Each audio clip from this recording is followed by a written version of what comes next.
नमस्कार, मैं हूं शरद द्विवेदी। बुलेटिन की शुरुआत करते हैं तालिबान पर हिंदुस्तान में हो रही सियासत से।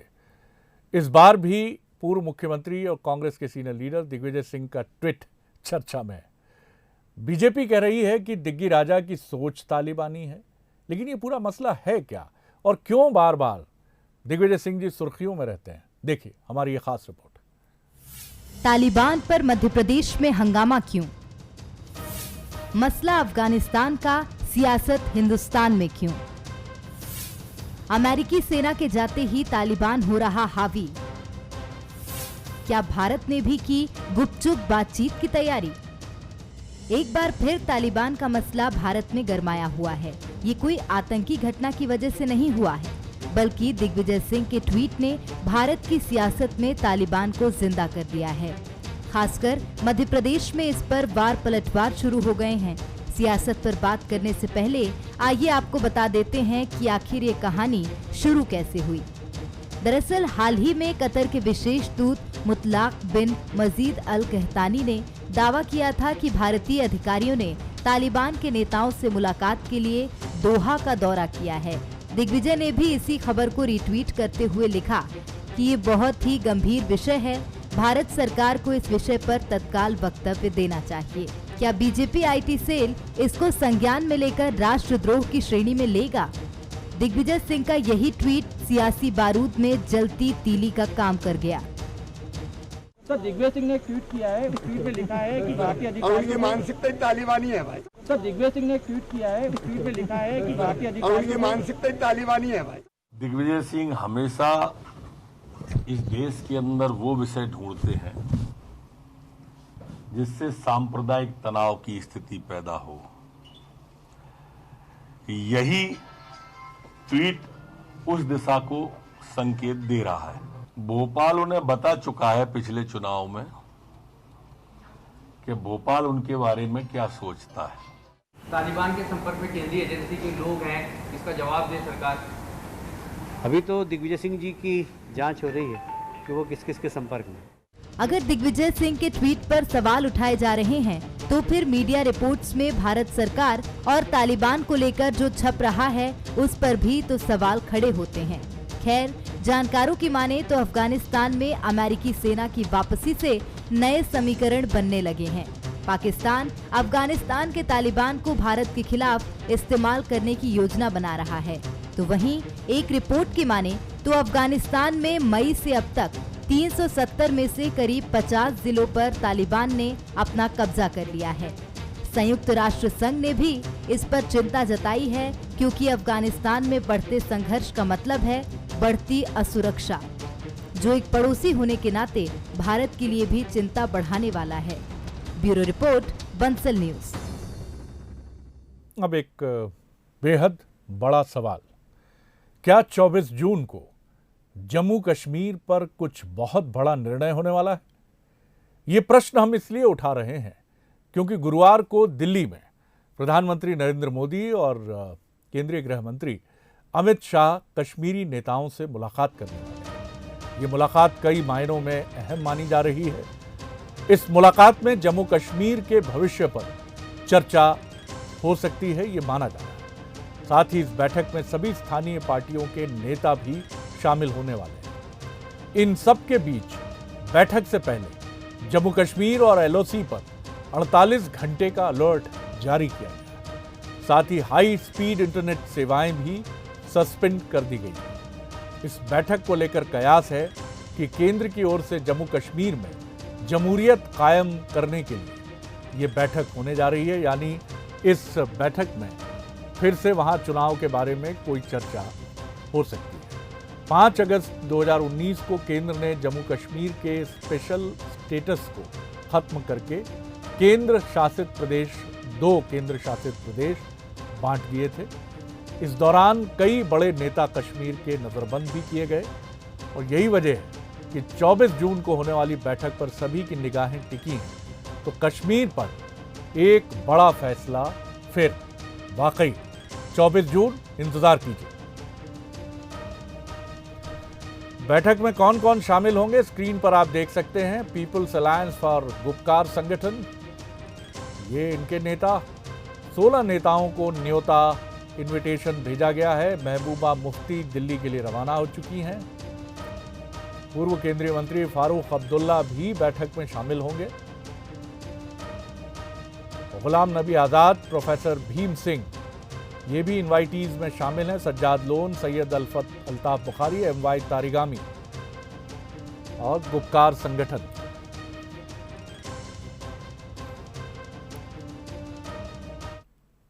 अब कश्मीर से फिर मध्य प्रदेश की तरफ। एक बार फिर ज्योतिरादित्य सिंधिया भोपाल दौरे पर हैं, चर्चा में हैं। कई बीजेपी के नेताओं से मुलाकात की। इन सब के बीच ग्वालियर में एक पोस्टर ने फिर सबका ध्यान खींचा। ये भी सिंधिया से जुड़ा था। दौरा, मुलाकात, पोस्टर, आखिर इन सब का सिंधिया जी से क्या कनेक्शन है? जून में सिंधिया का दूसरा दौरा। ग्वालियर चंबल में भी समीकरण बदला। बीजेपी में सिंधिया सबको साधने में जुटे। फिर पोस्टर में तोमर क्यों छूटे? 15 दिन में सर दूसरा दौरा। तो मैं तो दूसरा दौरा मतलब दूसरा दौरा भोपाल का नहीं है। मैं करीब 11 जिलों का दौरा ख़त्म करके आ रहा हूँ।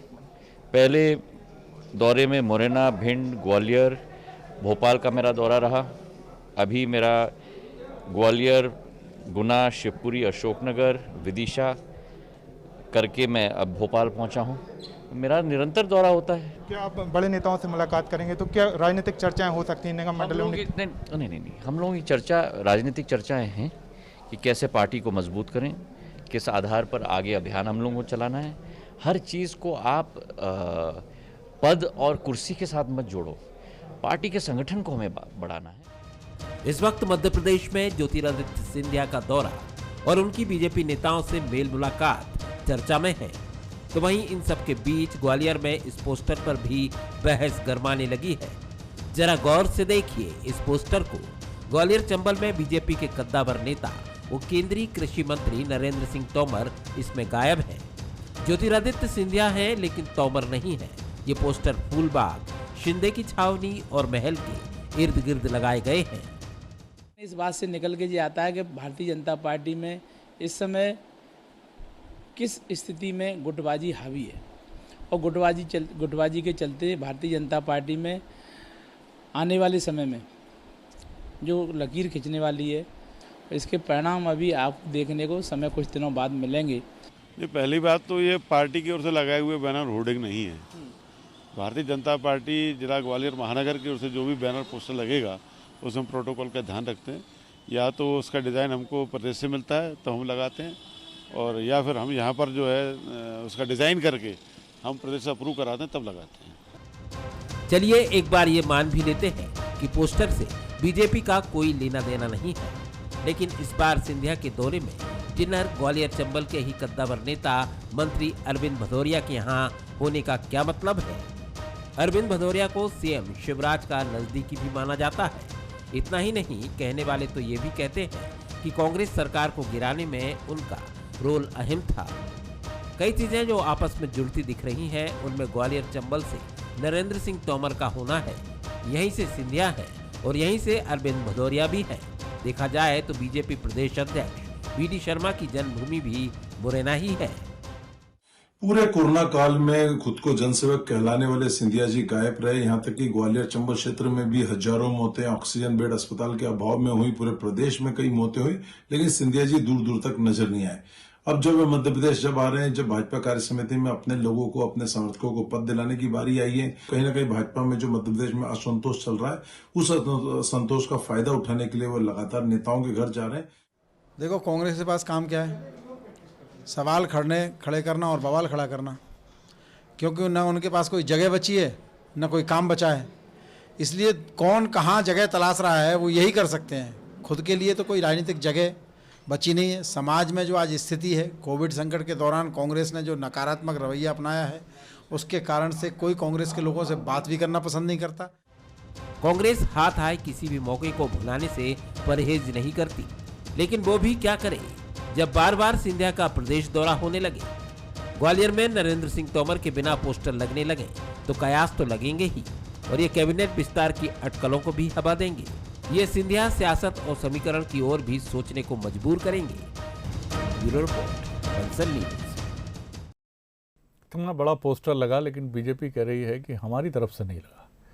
तो ये शकुनी है कौन साहब जो ये कह रहा है कि भांजे देखना, मैंने पोस्टर से गायब कर दिया है नरेंद्र जी को। क्या गुल खिलाता है ये पोस्टर? ढूंढिए साहब अगर ऐसा कोई शकुनी हो तो, क्योंकि ये है मामला गड़बड़। बात सिंधिया जी की चल रही तो उनसे जुड़ी एक और तस्वीर आपको दिखाते हैं। सिंधिया जी जब बीजेपी कार्यालय पहुंचे तो उनके हाथ में लिफाफा था।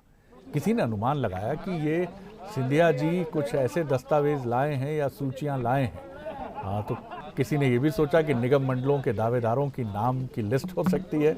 लिफाफा काफ़ी भारी भरकम था और जिस तरह से उनके हाथ में है तो जाहिर है महत्वपूर्ण है, क्योंकि किसी और को उन्होंने सौंपा नहीं। इस तरह पार्टी कार्यालय में जिस तरह से वो इतने बड़े भारी भरकम लिफाफे को लेकर आए हैं, सूचियां भी भारी भरकम ही प्रतीत होती हैं। अब इसके भीतर क्या है ये तो सिंधिया जी और बीजेपी जाने।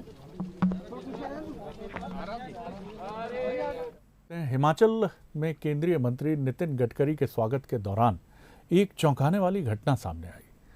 भुंतर एयरपोर्ट पर कुल्लू एसपी और मुख्यमंत्री जयराम ठाकुर के सुरक्षा इंचार्ज के बीच पहले बहस हुई और फिर अचानक बात हाथापाई तक पहुंच गई।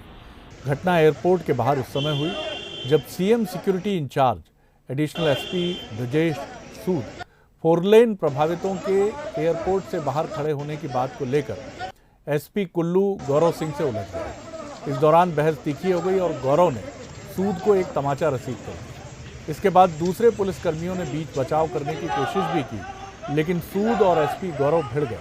इस दौरान एक दूसरे के सिक्योरिटी से जुड़े जवानों ने एसपी को गौरव को लातें भी मारी। पूरे मामले में चौंकाने वाली बात यह रही कि पूरा घटनाक्रम मुख्यमंत्री जयराम ठाकुर के सामने ही हुआ। वे केंद्रीय मंत्री नितिन गडकरी के दौरे के चलते कुल्लू पहुंचे थे। तो ये आप देख सकते हैं 2 अधिकारियों के बीच की भिड़ंत।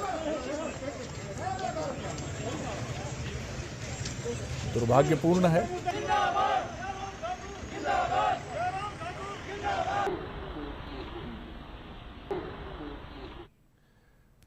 तो आपने देखा कि किस तरह से ये पूरा मामला हुआ। प्रधानमंत्री नरेंद्र मोदी ने मध्य प्रदेश सरकार और मुख्यमंत्री शिवराज सिंह चौहान की तारीफ की है। उन्होंने एक ट्वीट कर कहा कि सुधारों को लागू करने में मुख्यमंत्री शिवराज सिंह चौहान की सक्रियता देखकर अच्छा लगा। पीएम ने अपने ट्वीट में कहा कि जहां लोगों को बहुत इससे मदद मिलेगी, वहीं राज्य का तेजी से विकास भी होगा। 2 दिन पहले ही केंद्र ने फ्री वैक्सीनेशन अभियान देश भर में शुरू किया है, जिसमें मध्य प्रदेश टॉप पर रहा है और मध्य प्रदेश ने एक दिन में 16.5 लाख टीके लगाकर अव्वल दर्जा हासिल किया। प्रधानमंत्री ने अप्रिशिएट किया है मध्य प्रदेश में रिफॉर्म्स की जो कोशिशें हैं।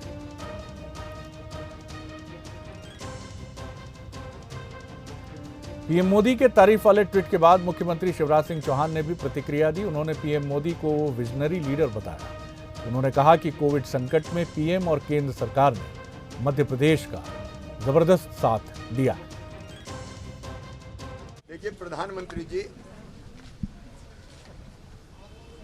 विजनरी लीडर है।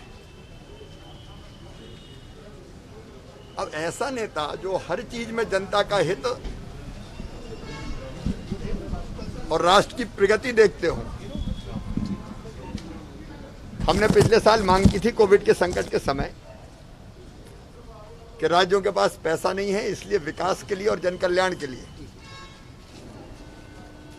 ज्यादा धन उपलब्ध हो, इसलिए जीडीपी का एक निश्चित प्रतिशत रहता है कि 3.5% तक कर्ज ले सकते हैं। हमने कहा था कि इस सीमा को बढ़ा दें ताकि हमारे पास पैसा रहे और हम जनता के कल्याण के और विकास के काम कर सकें। तो प्रधानमंत्री जी ने बढ़ाए 5.5% किया, लेकिन साथ में जोड़ दिया कि ये सुधार आपको करने पड़ेंगे। अब ये विजनरी लीडर ही कर सकता है। शिवराज जी ने भी तत्काल प्रधानमंत्री की तारीफ की और उन्हें एक विजनरी लीडर बताया, ये कहते हुए कि उन्होंने कर्ज की सीमा बढ़ाने की विचार से सहमति जताई, लेकिन ये कहा कि ये रिफॉर्म्स भी आपको करने होंगे।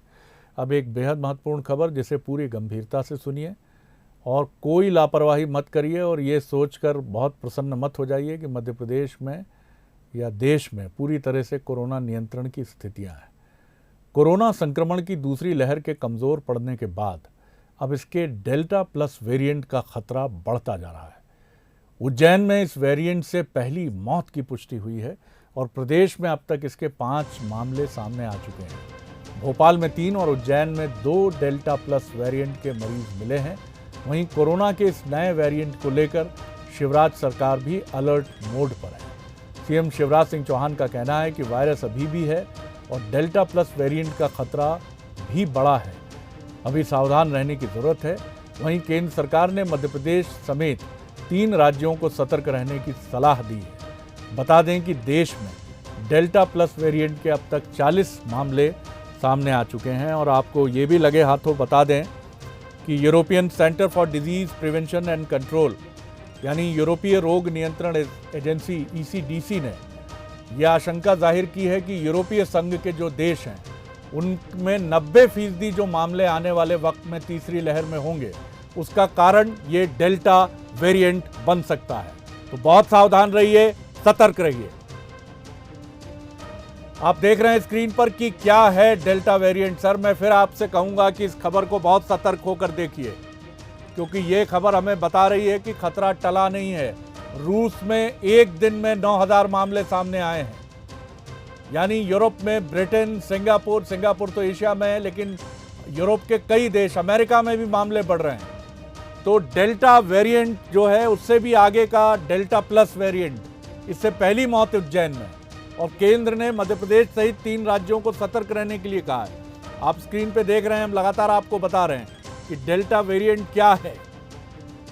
सावधान रहिए, सतर्क रहिए, चाहे वैक्सीनेशन लगा हो, क्योंकि एक्सपर्ट्स ने, जैसा मैंने आपसे कहा कि यूरोपीय रोग नियंत्रण एजेंसी के प्रमुख ने यह भी कहा है कि अगर आपको दोनों वैक्सीनेशन हो चुके हैं तब भी आप सावधान रहिए।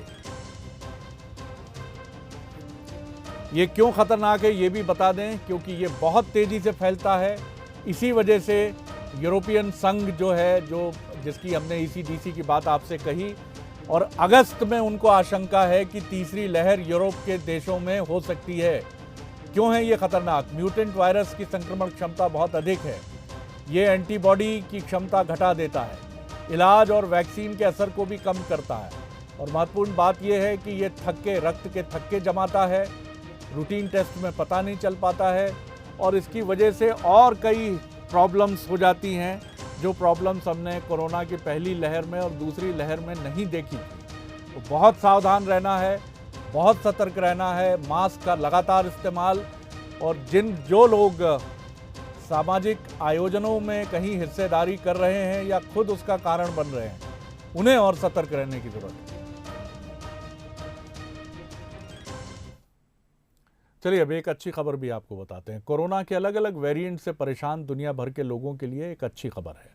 वैज्ञानिकों ने ऐसी वैक्सीन बनाने में कामयाबी हासिल कर ली है जो न सिर्फ कोविड-19 बल्कि कोरोना वायरस फैमिली के सभी खतरनाक वायरस से लड़ने में मदद करती है। वैज्ञानिक इस वैक्सीन का सफल प्रयोग चूहों पर कर चुके हैं। जिन चूहों पर इसका प्रयोग किया गया वो सार्क, कोविड और कोरोना के दूसरे वेरिएंट के वायरस से पीड़ित थे। उम्मीद है कि अगले साल तक इंसानों पर इसके ट्रायल शुरू हो जाएंगे। अमेरिका के नॉर्थ कैरोलिना यूनिवर्सिटी के वैज्ञानिकों ने अभी से ही इस पर रिसर्च शुरू कर दी है। स्टडी में इसे सेकेंड जनरेशन वैक्सीन का नाम दिया गया है। इस वैक्सीन का ट्रायल जब चूहों पर किया गया तब वैक्सीन ने कई ऐसी एंटीबॉडी डेवलप की जो कई स्पाइक प्रोटीन का सामना कर सकती है। रिसर्चर्स का कहना है कि उनका प्लान अभी काम कर रहा है। अगर ये सही दिशा में इसी तरह चलता रहा तो वो यूनिवर्सल वैक्सीन बनाएंगे और ये कोरोना फैमिली की तीसरी महामारी से पहले दुनिया में आ सकती है। तो ये वो अच्छी खबर है, लेकिन इस अच्छी खबर के बाद भी सावधान रहना ही सुरक्षा का सबसे बड़ा कारण है। तो अब दीजिए इजाज़त, कल फिर इसी वक्त इसी फोरम पर आपसे मिलेंगे। नमस्कार।